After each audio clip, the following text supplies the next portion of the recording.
Hi, Robin. Hello. Hello. Hi, Robin. It's Emily. There we Yep. Good to see you again. Nice to see you as well. How is my audio? Sounds good. Okay, good. All right, I just gave you co-host capabilities. Let me know if you can access screen share and everything's fine. Okay, let me give it a try right now. It looks like it's totally fine. Ooh, okay. It looks like it's already recording too, but It is. Yeah, I got the alert when I came into the room. okay.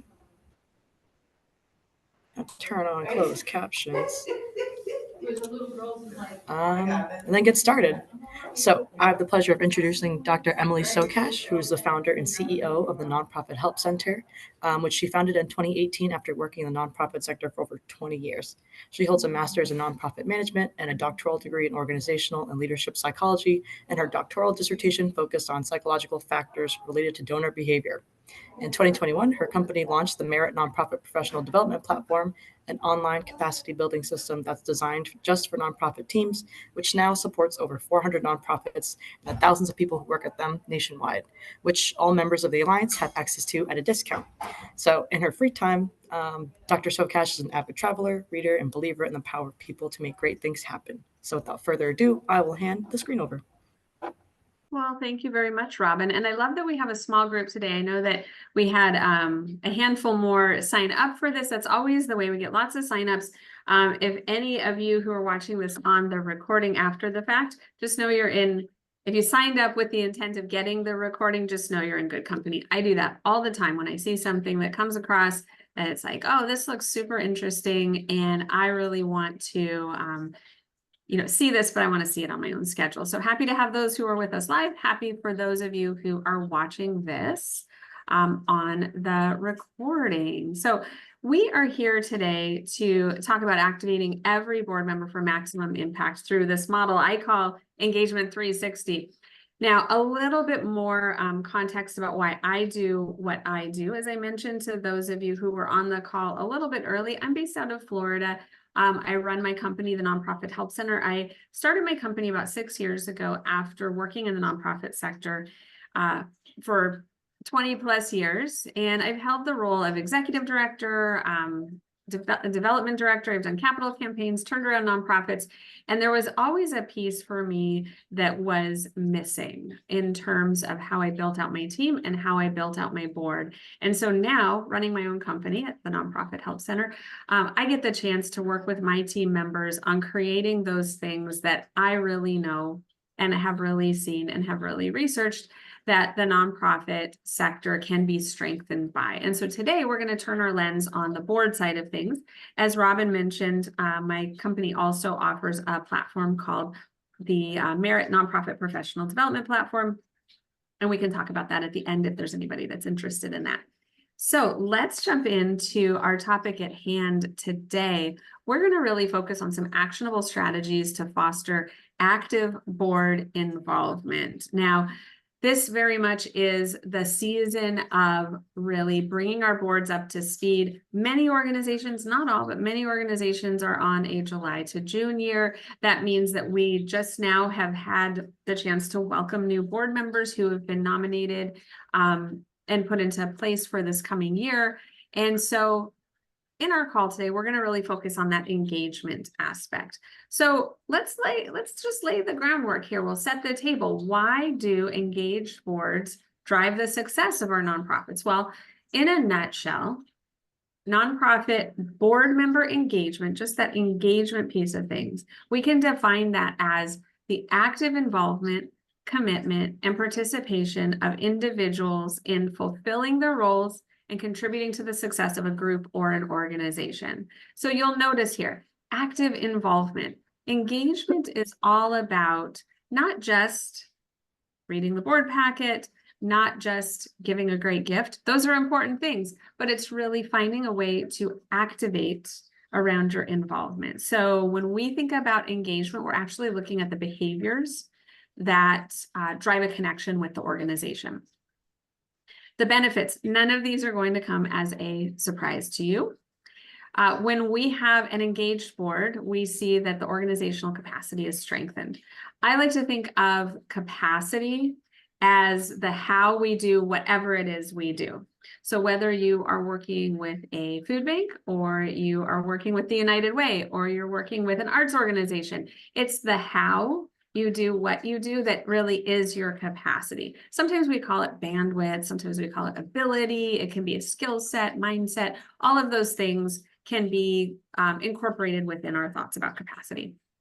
Now, we also know that an engaged board will bolster the decision-making process, will build up and drive fundraising, and will really elevate the ambassadorship across the board. When we see our board members engaged in the boardroom, they're much more likely to be engaged outside of the boardroom on behalf of our organizations. And then finally, another key benefit, engagement indicates a high-performing board. So when we have not just a couple board members who are engaged, but wholesale across the board, all of our board members or most of our board members are engaged, we see high performance metrics. So we're going to take a look at something that this is not patent pending, this is not proprietary, there's no trade secrets here, but something that I'm calling the 360-degree engagement model. So what is this? This is a novel approach to board member engagement. It's going to give us a holistic view that includes everything from soup to nuts, from the onboarding process, looking at meeting participation, looking at the roles, the leadership roles that each board member takes on, and then some of the squishy stuff that exists in between all of these things. This model also will help us recognize that engagement isn't just about showing up at the meetings, logging into the meetings. It involves a variety of interactions and behaviors from the board member as well as from the professional staff. And then also this model can provide us with some valuable feedback on how we can improve our processes and how we can improve the board experience. So we're going to look at 7 stages. We'll start with identifying gaps. We're going to look at how we effectively onboard, how we communicate our expectations, how we can meet them where they are.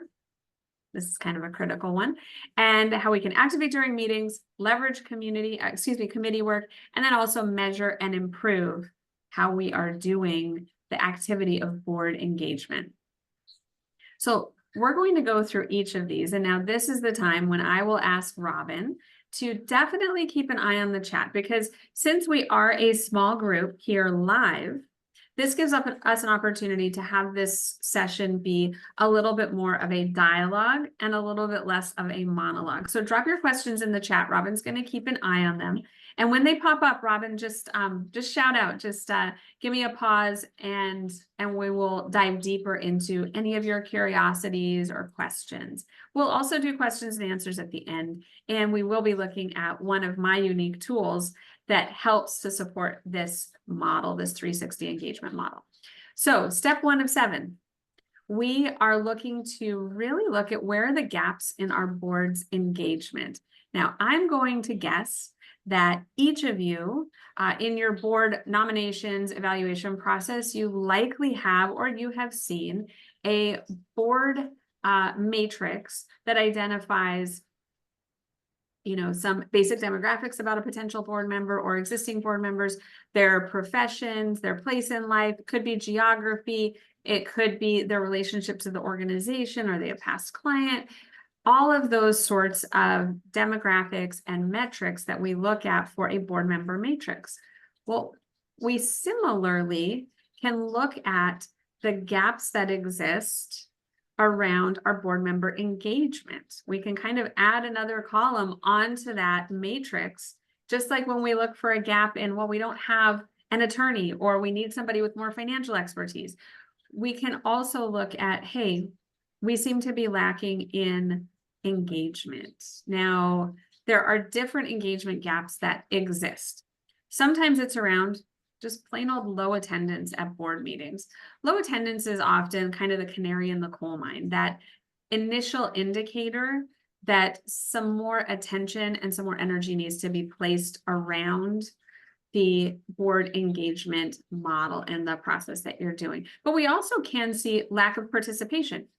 We might have an organization that has regular 90% board attendance, 80% board attendance, but there's a lack of participation. And to me, that's always fascinating. I want to know, why is that?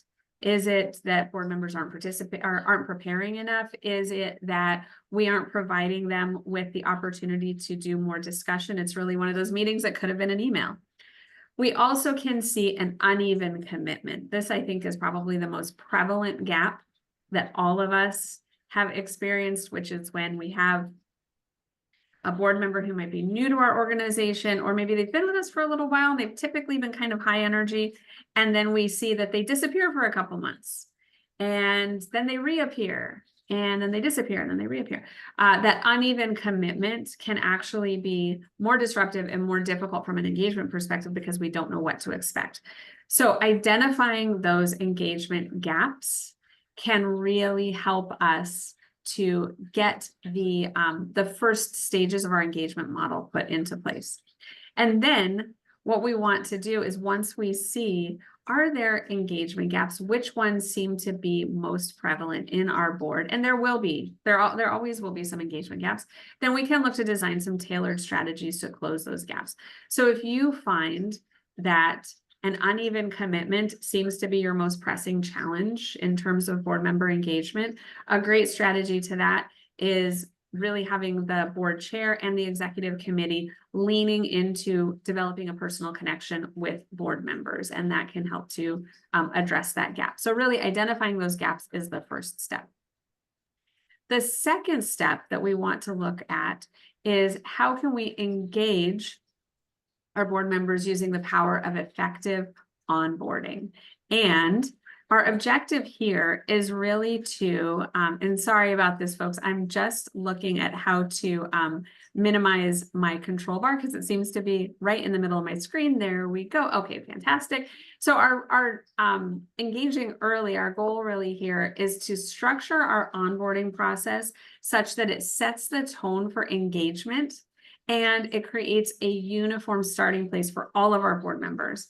So what does that look like? That can look like incorporating our key onboarding components, such as mission alignment, roles, expectations, mentoring, cultural highlights, and a board buddy system.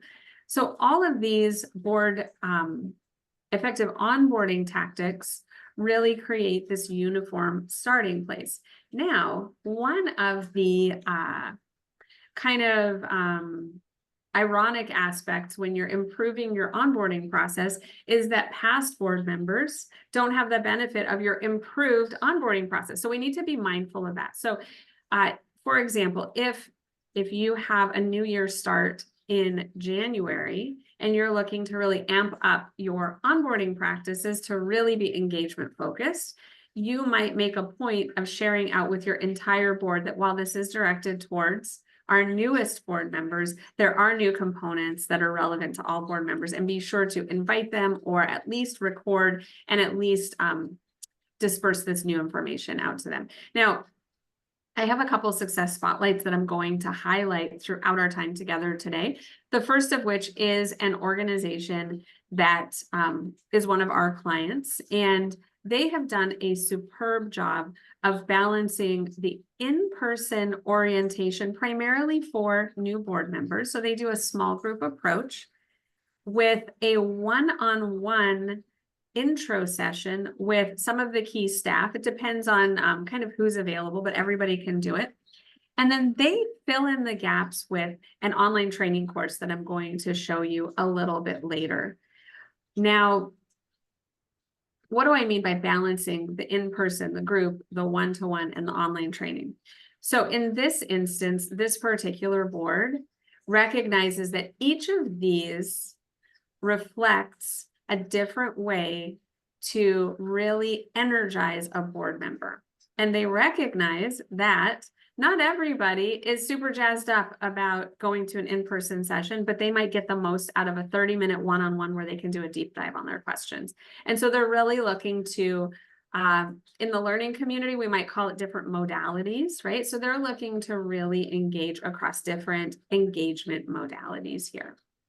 Now, in our third step, after we know that we have our orientation process and our onboarding process pretty locked in, we can then look to make sure that we are communicating clear expectations, because that is what really fuels consistent engagement.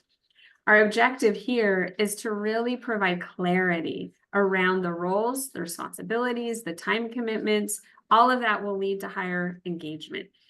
I have been in the role, and I'm sure each of you has sat across from a potential board member where we are faced with that point where we want to be tremendously open, authentic, clear in what the needs are of the organization, but we also don't want to overwhelm our prospective board member or a continuing board member. So we might have the very normal human tendency to say, oh, no, it's not that big of a deal. It's a 90-minute meeting or month, and that's all that we want.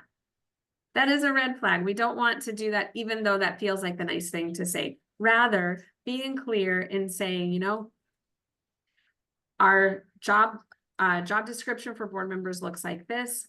It is an in-person obligation of this much per month for 10 meetings per year, whatever yours might be. And then also we do have the expectation that you serve on at least one, if not two committees. And we'll talk about committees in a moment. Being clear really reduces future confusion, and it eliminates the possibility for any resentment or any lack of understanding going forward. And when we do this, we want to take an action orientation to share out our board member job descriptions. We want to encourage regular reviews of the expectations with each board member. This is not something that can really successfully be done just once a year. Rather, looking every quarter to make sure that there is some touch on the board member expectations is a sure recipe for continued engagement. And then there's always space, whether it's within a board meeting, a committee meeting, or even just a small chat that the chair or the exec might be having with a board member, finding opportunities to show this is how we do things around here. This could be that let's say that there's a particularly robust discussion that's happening at a board meeting, and you as the professional staff, you're really seeing some behaviors that you like. You're seeing a lot of engagement. There is so much benefit to calling out that goodness when you see it, to saying, hey, I'm loving this discussion, that we are making space for all voices, and that we are really getting creative while sticking to our agenda. There are always opportunities to do that. Now, our next step in that 7-step cycle is really meeting board members where they are. And in this case, we're talking about really nurturing a tailored engagement strategy for new versus seasoned board members.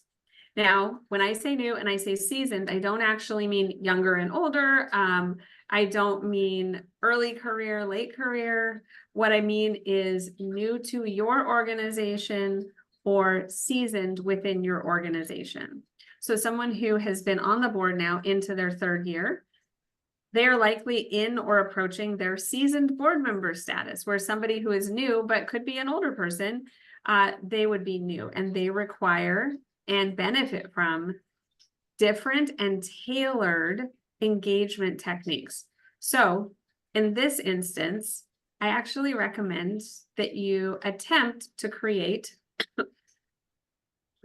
2 different types of engagement strategies. So anytime that we're learning a new thing, and this is me putting on my Dr. Emilie psychologist hat, anytime we're learning a new thing, there's a lot of research behind this, that whether it's an instrument, whether it's learning a new language, whether it is learning your way around a city, or learning how to be a board member at your organization, there's a lot of psychological research around when we're newer, getting strong,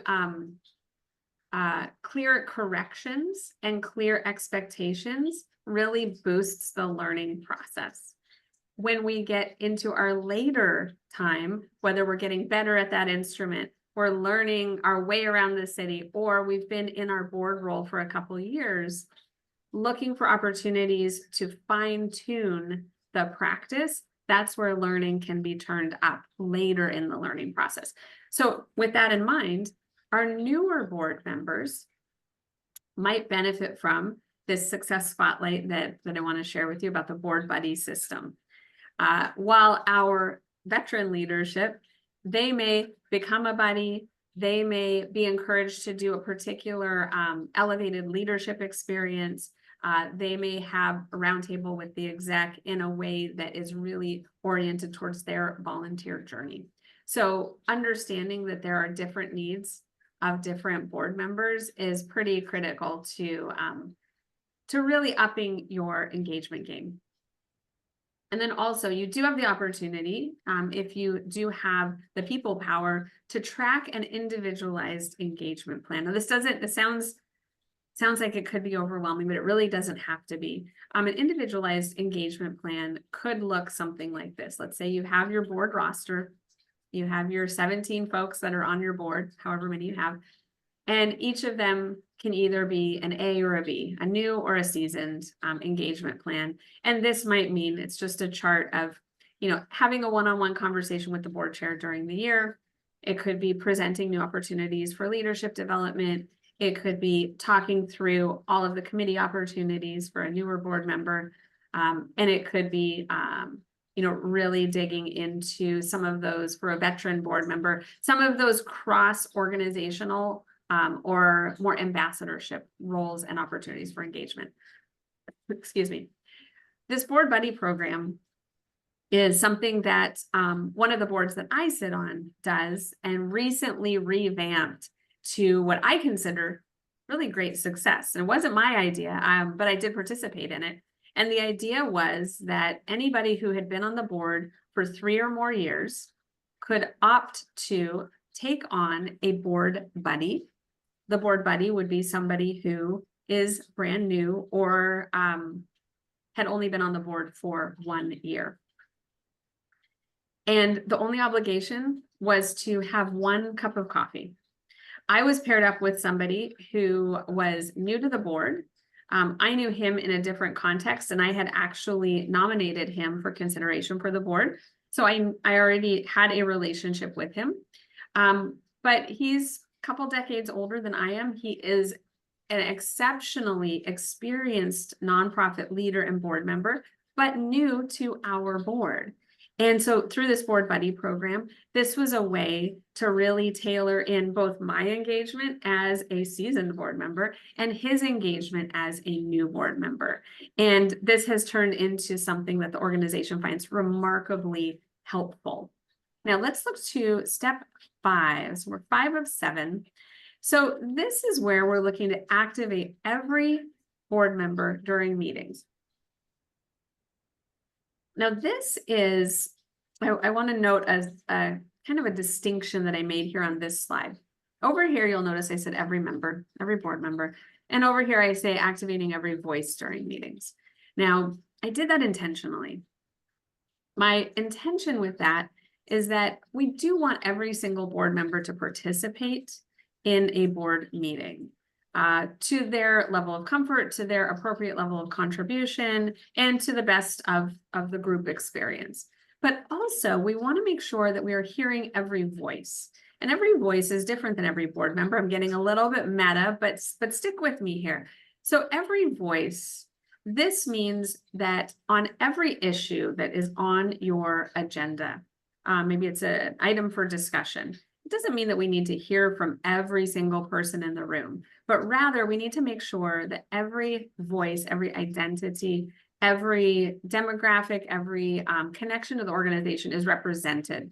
So if we have a few folks who typically have a similar perspective, and we hear from 1 or 2 of them, that means that we've activated every voice. But we want to make sure concurrently that we are not overlooking any voices that need to be speaking up. And for that reason, we need to be intentional about inviting participation through different discussion types. So a moment ago, I mentioned that we can kind of think of the ways to reach board members as different modalities, right? Like different learning or engagement modalities. Similarly, in a board meeting, we might want to do, like I have this image here of this brainstorming with Post-it session. That can be a great way in small groups to activate around the creative processes that are sometimes called upon for our board members to tackle. Sometimes we need a presentation, electing or volunteering a couple of folks to do a presentation on their understanding of an issue. That can be another way to invite participation. And then also you might just have the classic call out, you know, well, we've heard a lot from this side of the room. What's this side of the room feeling? And that's always a great way to encourage everybody to participate to the degree that they feel comfortable and that they have something to contribute. Now, emphasizing and modeling active listening. So active listening is just as important as being vocal in the meeting. Sometimes we see that we have clusters of our board who are super energetic and activated around an issue, and that can make them participate to a higher degree in the conversation in a way that stifles others, or there might be some side chatter. They're energetic or they have some thoughts about this, they have perspectives, and they may engage in this side chatter. Unfortunately, that can make you as one of the lead execs, or it can make the board chair feel a little bit like the Charlie Brown's teacher in asking, you know, do you have something to share with the group? There is a way to emphasize and model active listening in both in your own leadership as well as that of your executive committee. And that is by preparing those, particularly in advance of persnickety conversations, preparing those who are in leadership roles within the board, that we really want you to help us model active listening. Active listening is more than smiling and nodding. It is doing a structured form of conversation in which you call out what you are hearing others saying, and then you are shaping it to add new information or new data. We also want to balance our vocal and our quieter members. Now, this is a little bit of air traffic control. Fully recognize that. And that's okay, because when we are able to dial in to those vocal and quieter members, and again, it's, you know, I would love to hear from this side of the room. I would love on this next matter to hear from somebody we haven't yet heard from. That can be a great way to really navigate making sure that all voices are active during a meeting. And this brings us to our sixth step, committees. Committees are really a key to deeper engagement at the board level. And committees can be open to first-time board members. They can be a great way to challenge long-term board members to try out different things. We want to leverage our committee opportunities to really drive towards ownership and leadership testing. So by ownership, what I really mean is taking on the responsibility and the accountability for certain subsets of the nonprofit operation from a governance perspective. This does not mean that the strategic planning chair is taking on the process of strategic planning, but rather from an appropriate governance perspective, they are taking on ownership and accountability to be a strong partner to the strategic planning key lead staff member. Leadership testing is also the most wonderful benefit around engaging through committees, because this is where we see that board member that's been with us for a couple of years, we think we might want to put them on a leadership track towards executive committee, even towards potential future chairmanship. Leadership testing as the chair of a standing or of an advisory committee is a great way to see them in action and give them the opportunity to shine in a more meaningful way. And so around this objective, there are a few actions we can take. We can, of course, identify which committees allow for more focused work and greater ownership. Now, you will know what those are. So you might have a policy committee that can be tremendously focused work. It could amount to ownership, but it doesn't necessarily always indicate that it will be a great leadership opportunity, because policies, it's a typically a very smooth and static experience.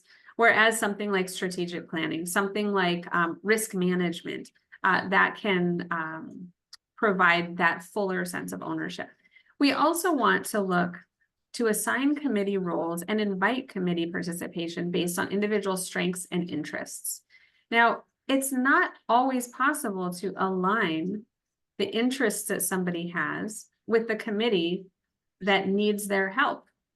Often our development committee is not necessarily the hottest committee. We have a lot of folks who might want to be on the strategic planning committee, but we really need to look at where are the strengths a best fit.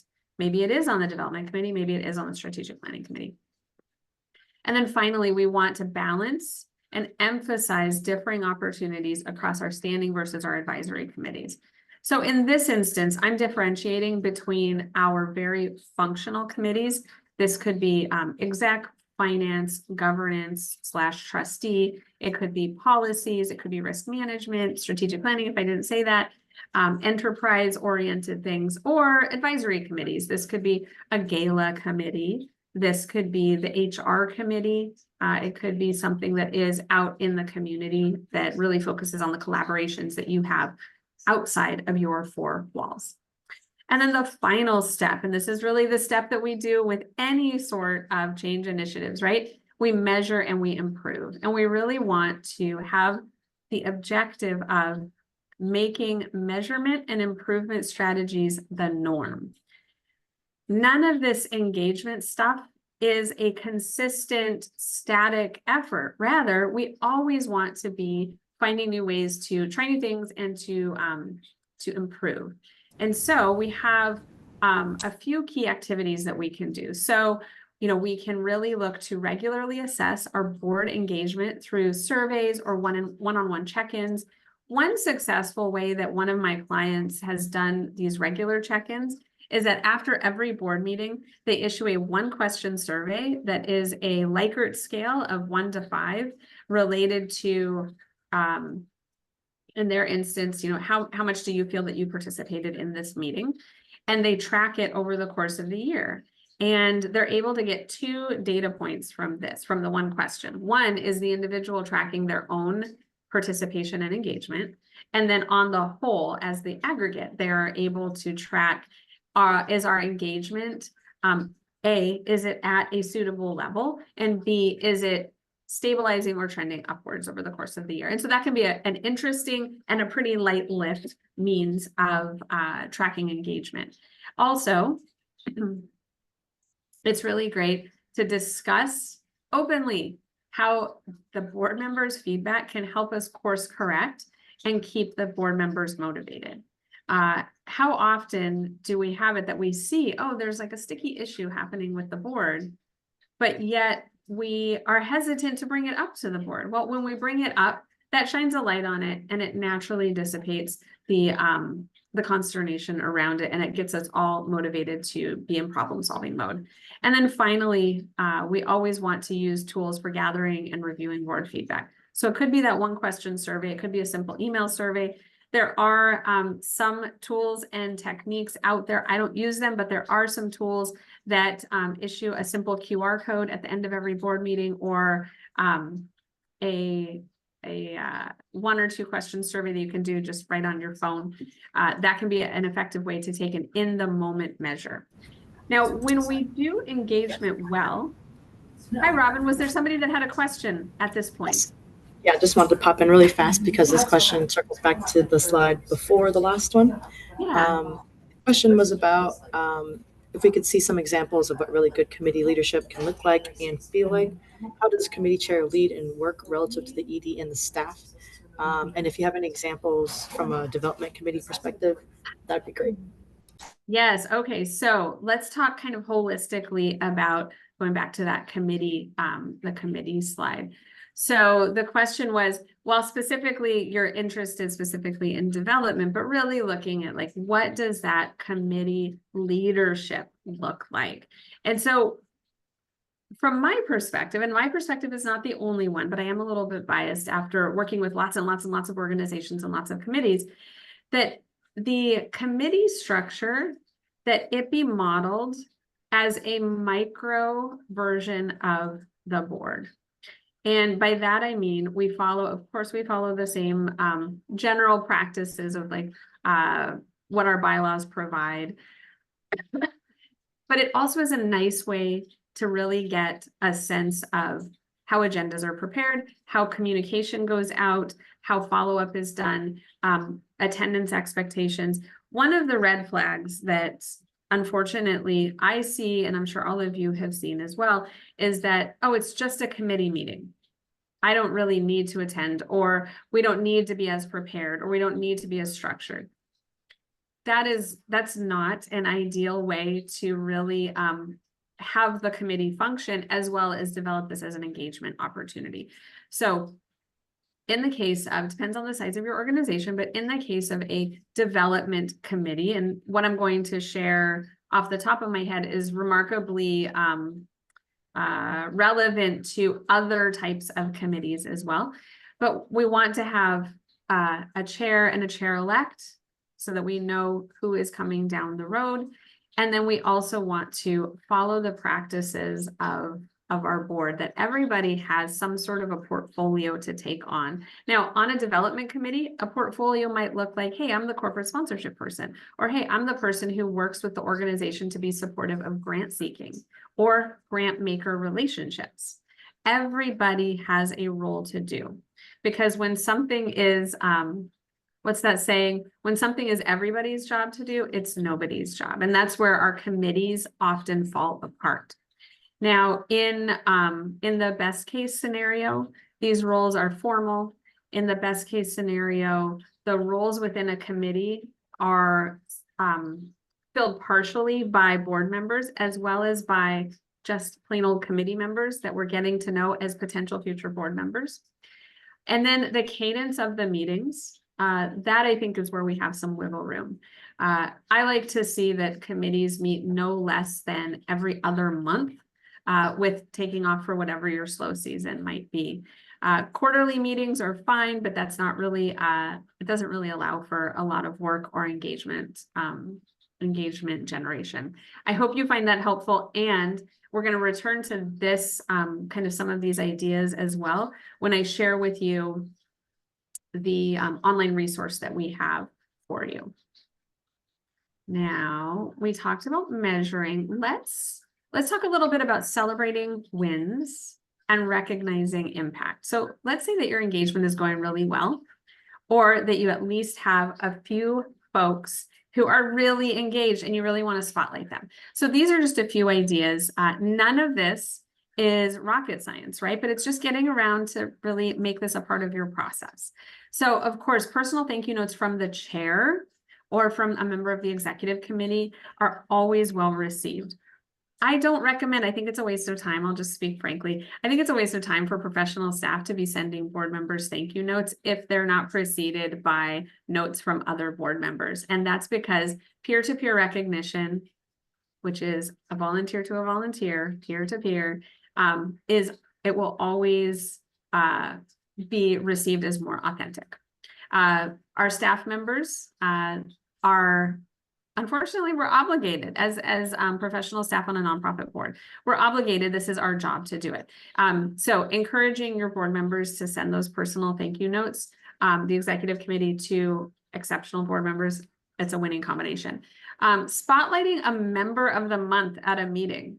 This is a great way to showcase great board engagement. This is where we're going to say, hey, you know what? Dee Dee, just want to call you out as the board member of the month because of your participation in our recent brainstorming session. Thank you so much for really showing up prepared and really being energetic in your feedback. That can be a great way to highlight the kinds of behaviors that you want to see.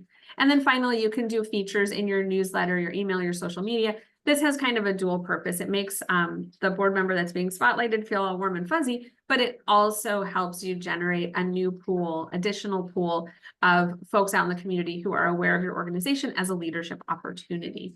Then we also, of course, as a group, we can do a board appreciation event.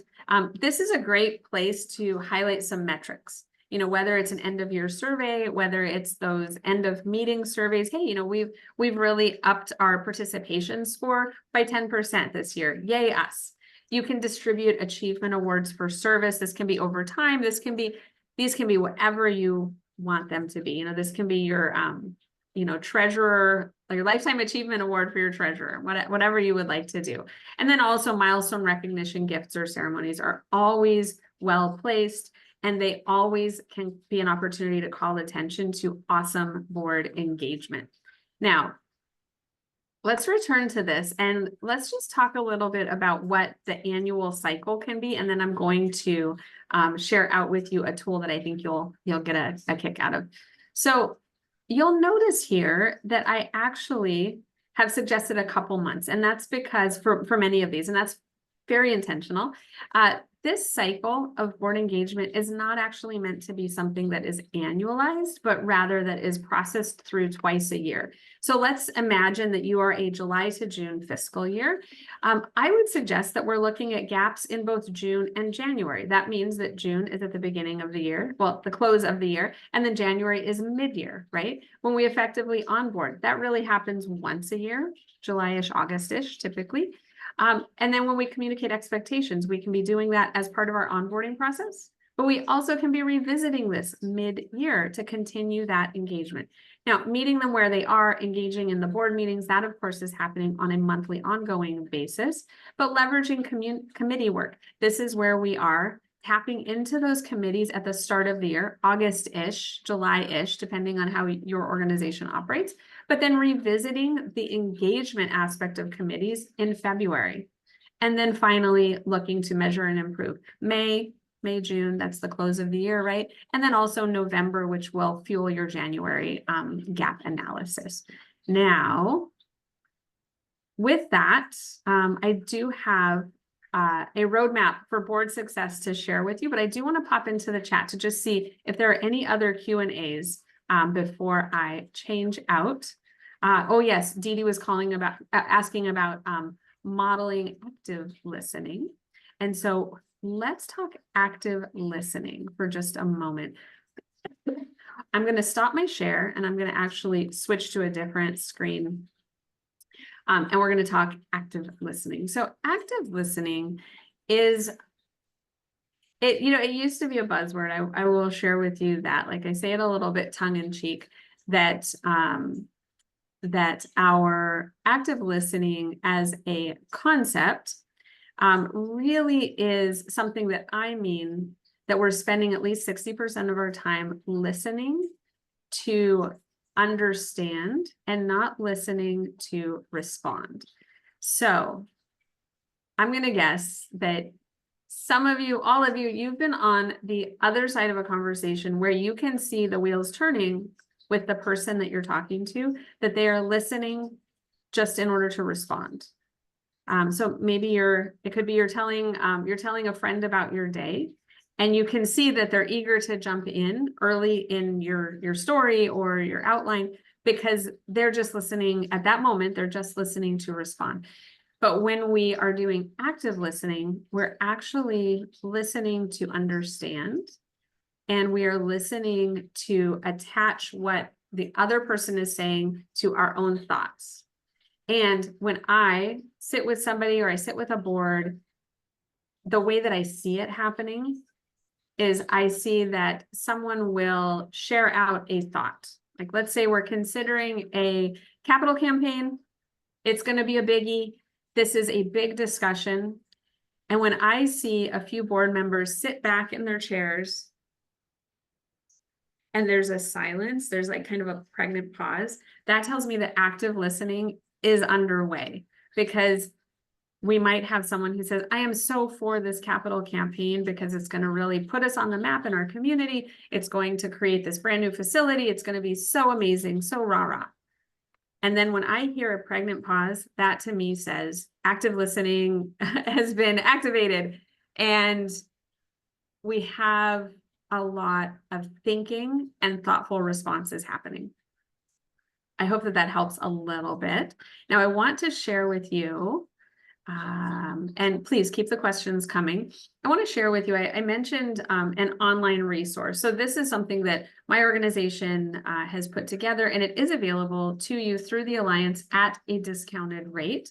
And it's called the Nonprofit Board Member Basics course. This is a full board. It's designed to be a full board experience, regardless of the size of your board. So if you have 7 board members or 17 or 27, it's just a flat group experience. Everybody has their own logins, but it is an online course that goes through some of the aspects of what we talked about today. There's a real engagement focus. So I want to just touch on the 9 modules that we have within this course. And then I want to share with you a special invitation just because you all showed up for this call or you're watching this on the recording. So we have 3 clusters of topics. Each of these is a 15-minute learning experience. So it makes it perfect for inclusion within a board meeting or in advance of a board meeting, making it a requirement. We first talk about the duties and expectations of board members, looking at those basic board member duties. Also, how do we set expectations, right? We talked about that as a component of engagement. And then we dive deep on dissecting nonprofit governance versus nonprofit management. The second cluster is all about fulfilling your board duties. How do we bring our mission to life across our vision, values, and strategic planning? How do we manage our executive director relationship across the entire life cycle? And then what does nonprofit board member engagement look like, right? We have taken a deep dive today across what engagement can mean in the 7-factor model. This is really another perspective looking to build positive board culture. And then finally, our final component is all around today's nonprofit leadership landscape. Again, each of these is just 15 minutes. Looking at diversity in the nonprofit boardroom, constructive conflict and change management, that's my favorite unit, and then leadership styles for nonprofit board members.